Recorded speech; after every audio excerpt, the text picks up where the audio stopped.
right, so the next thing is my chains.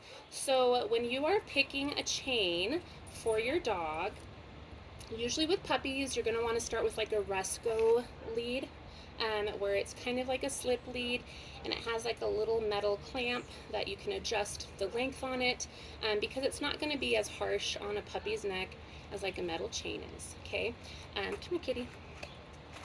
So with like a puppy, obviously have it correct, so that way if it's on your left side, the top of the lead is correctly going this way.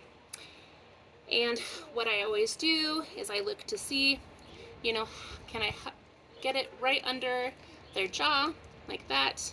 I put my little stopper, because the whole point is you want it to stay in one spot, so it's not going up and down and everywhere else.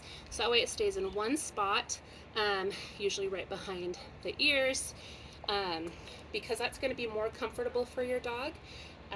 And so just making sure that it's the proper fit and it stays kind of in one spot. Then with the chain,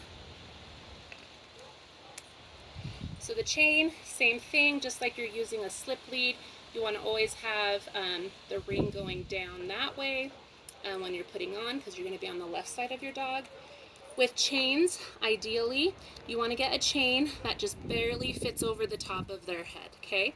If you have one that's way too loose, it's going to slide all over, which will then also, mess up kind of like their outline of like their neck hair, those kind of things. So like if you have it, again, right up by the chin or the jaw, right behind the ears, having that chain that barely just goes right over their head, it's going to stay in that spot by itself much better than one that's a little bit too long.